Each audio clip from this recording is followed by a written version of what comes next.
Fala galera, tudo bem? É um prazer falar aqui para vocês e eu espero que a partir da minha experiência eu possa abençoar a vida de vocês que estão aí do outro lado assistindo essa entrevista. Por onde começou a banda? Na verdade eu não sou uma banda, eu sou um projeto solo, um projeto teimoso na minha linguagem. Eu comecei em 2012 o projeto de música cristã. Na verdade era um presente para as minhas tias, eu ia regravar algumas canções do Conjunto Som Maior, que minha mãe tocava na década de 90, 70, 80, 90. E eu ia regravar 10 canções do Som Maior como um presente para essas minhas tias e para minha família, como um presente de Natal. E na pré-produção, Ju Bragança, Jorge Bragança e Maurício Caruso, que são os três responsáveis por esse primeiro projeto, começaram a me direcionar para outro caminho, me deram músicas novas. A partir daí eu fui abrindo horizonte mesmo, de entender que eu poderia com a música contar o meu testemunho. E nasceu aí o projeto, em 2012. Desde lá eu tenho tocado no meu tempo livre, eu não trabalho com música, sou publicitário. Agora eu tô assumindo os adolescentes da Igreja Batista Memorial de Alphaville. Larguei minha carreira como publicitário e jornalista. E a música surgiu nesse meio tempo. No meu tempo livre eu fui começar a tocar para contar o meu testemunho. E acho que é daí que surgiu a música. A música é uma teimosia minha. Eu adoro música como meu hobby, mas nunca foi um objetivo profissional. E o mais gostoso foi aliar a música com propósito, com a possibilidade de contar a minha história, com a possibilidade de tocar as pessoas a partir da minha música e do jeito que eu gosto de entender a música, que é um violão com algumas guitarras, bateria e baixo. Acho que eu contei um pouco da história.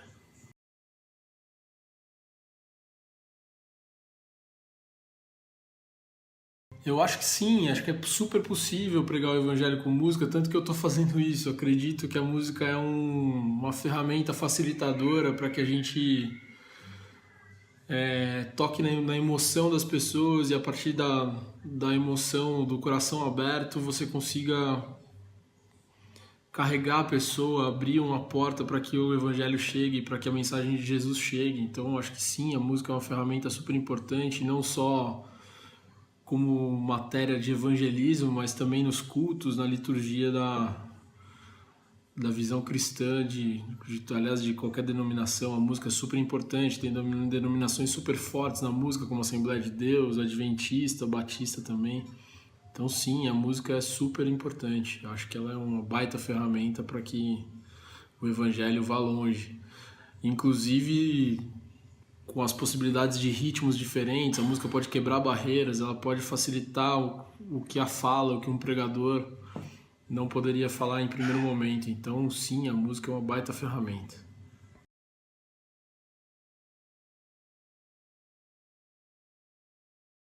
O que eu acho da música cristã no momento, na verdade a música cristã ela cresceu, né? Eu vi a música cristã lá nos primórdios da década de 70, quando o Som Maior, que era o conjunto que a minha mãe tocava, foi um dos primeiros grupos de música moderna cristã no Brasil.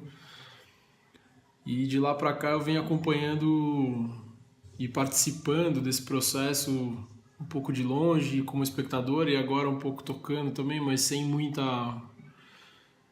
volume.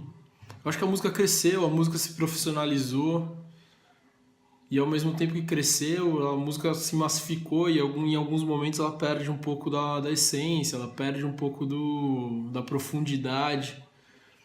E eu acho que esse é o grande cuidado do que eu tenho buscado para minha música. Minha música não deixa de ser simples, ela é uma música popular, ela é uma música extremamente funcional do ponto de vista de chegar até as massas. Eu tenho preocupação de que a letra seja simples, de que a melodia seja simples, de que ela tenha muita cara do pop e do rock que estão rodando por aí.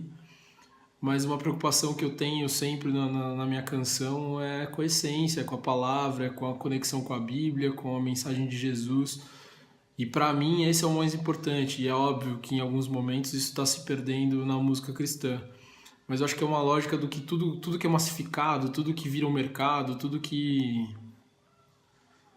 vira motivo de atratividade grande, assim, acaba perdendo a essência, não completamente, mas sim vai se perdendo ao longo do processo e tem muita gente chegando, muita gente que não tem o embasamento de viver a fé há muito tempo, então sim, ela se perde, mas ao mesmo tempo eu acho que ela ganha um braço, ganha um potencial de estética, ganha um potencial de mercado muito grande para evangelizar. E aí, como eu respondi no ponto anterior, sim, a música é uma ferramenta super importante para que a gente possa fazer a mensagem de Jesus chegar mais longe. Então acho que a gente está nesse paradoxo aí. Sim, a música perdeu um pouco da sua essência, ou até perdeu muito da sua essência em alguns caminhos, mas sim, também a música massificada é super importante para que a mensagem de Jesus também seja massificada.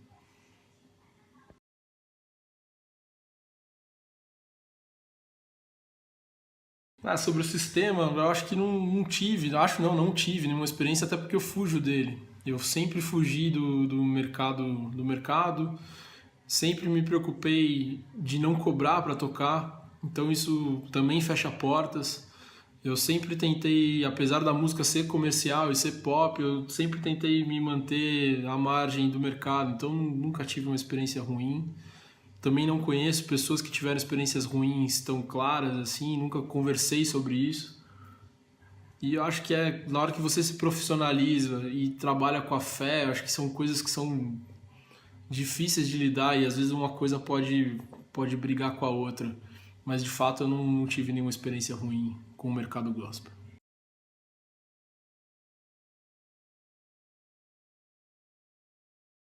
Pois é, Onde a Luz Está nasceu ano passado. Eu tenho meu terceiro disco, Solteu veio em 2012. Na sequência veio o Livre ali 2013 e 2014, que é um EP com 5 músicas do Livre. E o Onde a Luz Está é quase que um disco autoral, ele só não é 100% autoral porque tem uma das músicas que é uma parceria com o meu maior parceiro, que é o Jorge Caetano, que a gente produziu quase todo o meu repertório, a gente tem, sei lá, 60% do meu repertório em parceria com ele. Mas Onde a Luz Está nasceu, na verdade, um dia que eu estava trabalhando na agência ouvindo John Mayer. E ele tem um disco que pergunta onde a luz está, né? E eu quis responder essa pergunta com um disco. A ideia do disco surgiu aí surgiu a música Tu És a Luz, que é a resposta para esse disco do John Mayer. Meu disco leva a pergunta de onde a luz está, também propositalmente. E aí depois vieram as duas outras músicas que também complementam, uma sequência meio que lógica também do que eu tenho pensado. O primeiro disco é muito uma experiência minha com Deus, ainda quando eu estava um pouco distante, mas ao mesmo tempo com as minhas conexões, as minhas experiências, o meu repertório de base, que é o som maior. Então o primeiro disco é meio que esse pensamento, as minhas conexões com Deus, mesmo quando eu estava distante, e meu repertório de base, onde eu nasci, o que eu vivi, o que eu experimentei. O segundo disco, Livre, já é um disco mais experimental do ponto de vista de sair um pouco do pop, ele tem algumas coisas que flertam com rock de garagem, mas são composições todas minhas, com parceiros, são 5 canções, então já começa o meu olhar como compositor, a preocupação com a simplicidade na letra, simplicidade na melodia. E o terceiro é a realização do sonho, praticamente o ponto final, assim, onde eu entendi que eu cheguei aonde eu gostaria de ter chegado, aonde eu entendi que as canções já eram um pouco mais profundas, já viviam uma experiência maior e mais profunda com Jesus. Ali eu conto um pouco da minha caminhada e de como eu tenho enxergado o meu relacionamento com Jesus. O terceiro disco é isso, para mim é um disco gostoso, foi produzido pelo Magnani, os outros dois pelo Maurício Caruso. É um disco que foi rápido, com o mesmo processo de gravação à distância, os produtores fazendo muito da coisa de colocar o disco de pé. E é um disco que de verdade eu gosto muito, eu ainda praticamente não lancei ele direito, ele já tem 4, 5, mais até 6, 7 meses de lançamento, mas eu não divulguei muito, toquei pouco ele. E é um disco que eu gosto muito, são 3 canções que me conectam muito, muito com Jesus.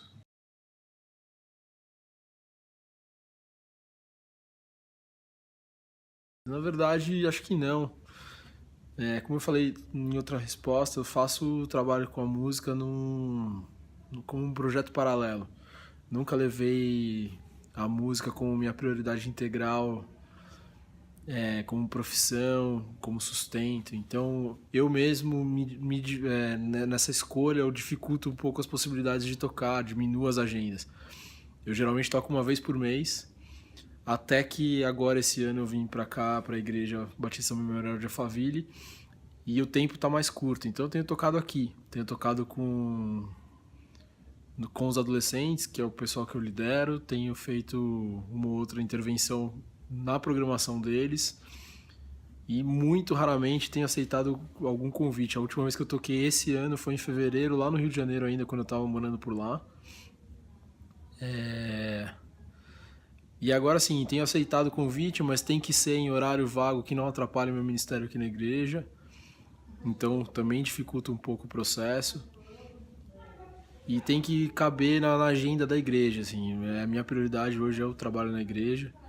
Então se casar com o trabalho na igreja, se tiver pertinente, adequado com o que a gente fala aqui, se eu conhecer a pessoa na igreja que me convidar, eu sim consigo conciliar as agendas.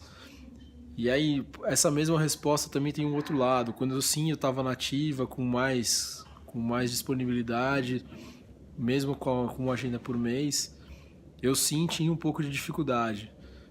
O fato de não cobrar, de ter um projeto que ande na contramão do sistema, te fecha algumas portas. Tem muita gente que precisa da estrutura, precisa de algum tipo de nome, porque tem um evento na igreja e aí precisa fazer o evento acontecer. E eu já senti, sim, de convite não virar e não se confirmar porque a minha estrutura era menor, porque eu não cobrava, meu nome como ministro, né? Não pelo nome, mas como ministro de música tava abaixo dos que estão tocando, com gravadora, com maior exposição. Então tem esses dois lados dessa resposta. Tem o lado que eu mesmo dificulto o processo por conta da agenda e as prioridades estão sempre baseadas na minha igreja local e não no meu projeto. E sim também por conta de ter um projeto menor, com menos exposição, os convites são menores e aí acaba sempre gente que me conhece mais de perto acaba me convidando.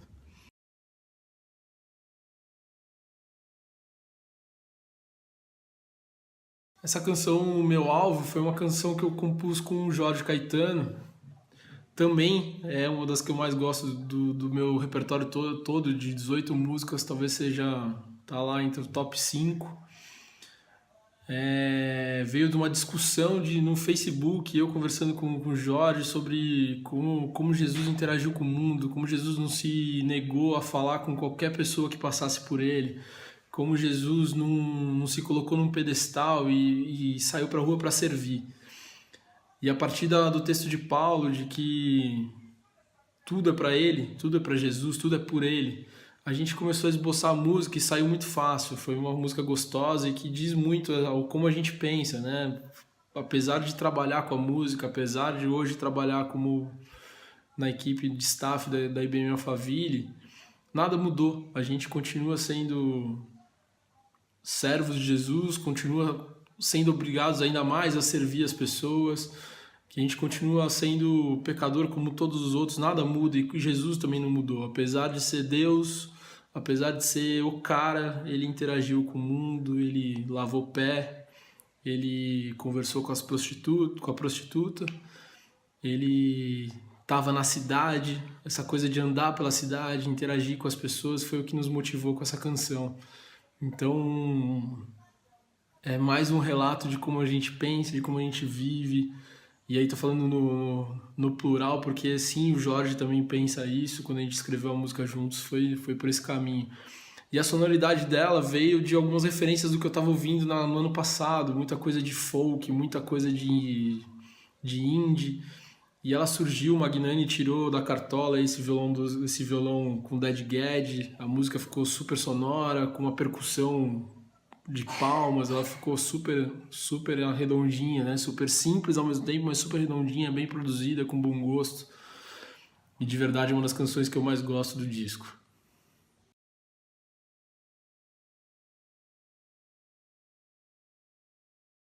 Acho que o Evangelho é Cristo crucificado, a obra consumada e a possibilidade de pregar sobre o feito de Jesus para o mundo. É um pensamento do John Stott, se não me falha a memória, mas é isso, assim, o Evangelho que é a história do que a gente crê, a história de Jesus e essa história continuada aqui com a gente, com a possibilidade de que a gente conte, de que a gente viva, de que a gente mostre ao mundo quem foi Jesus e no que a gente crê, na esperança que Jesus nos deu a partir da cruz. Acho que é isso. Obrigado pelo espaço. Espero que vocês curtam as canções que vão se dar aí ao longo da semana. E é sempre um prazer. Quem puder, que estiver aqui em São Paulo, passa lá na Igreja Batista Memorial de Alphaville, na Avenida Tamboré, 1511. Vai ser um prazer estar lá, principalmente se você for adolescente e vem pro Flow. Abraço.